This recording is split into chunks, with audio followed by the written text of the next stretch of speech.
ഇന്ന് കുട്ടികൾക്കും വലിയവർക്കൊക്കെ ഒരുപോലെ കഴിക്കാൻ പറ്റിയിട്ടുള്ള ഒരു ഹെൽത്തി കഞ്ഞിയുടെ റെസിപ്പി ആയിട്ടാണ് വന്നിട്ടുള്ളത്. നല്ല ടേസ്റ്റി ആയിട്ട് സിമ്പിളായിട്ട് ഉണ്ടാക്കാനും പറ്റും. അപ്പോൾ അതിനായിട്ട് ഞാനിവിടെ 1 കപ്പ് ചോറ് വെക്കുന്ന അരിയാണ് എടുത്തിട്ടുള്ളത്, ജയ അരിയാണ് എടുത്തിട്ടുള്ളത്. ഇതിലേക്ക് 1/2 കപ്പ് ചെറുപയറും 1/2 ടീസ്പൂൺ ഉലുവ കൂടി ചേർത്തിട്ട് നന്നായിട്ടൊന്ന് കഴുകി എടുത്തതിന് ശേഷം കുക്കറിലേക്ക് ഇട്ട് കൊടുക്കാം. ഇനി ഇതിലേക്ക് ഒരു 7 ചെറിയുള്ളി ചെറുതായിട്ട് കട്ട് ചെയ്തതും പിന്നെ 2 വറ്റൽമുളക് മുഴുവനോടെ അങ്ങനെ ഇട്ട് കൊടുക്കാം. ഇനി ഇതിലേക്ക് കഞ്ഞി വേവിക്കാനായിട്ട് 1 കപ്പ് അരി എടുക്കുമ്പോൾ 6 കപ്പ് വെള്ളമാണ് ഒഴിച്ചു കൊടുത്തിട്ടുള്ളത്.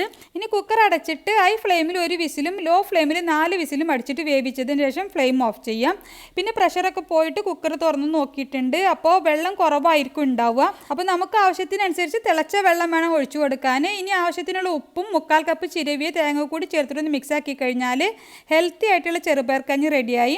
അപ്പോൾ മുകളിൽ കുറച്ച് തേങ്ങയൊക്കെ ഇട്ടിട്ട് അങ്ങനെ സെർവ് ചെയ്യാം, അല്ലെങ്കിൽ ചമ്മന്തിയുടെ പപ്പടത്തിൻ്റെ ഒക്കെ കൂടെ വേണമെങ്കിൽ അങ്ങനെയും സെർവ് ചെയ്യാം. റെസിപ്പി ഇഷ്ടമായെങ്കിൽ ലൈക്ക് ചെയ്യണേ.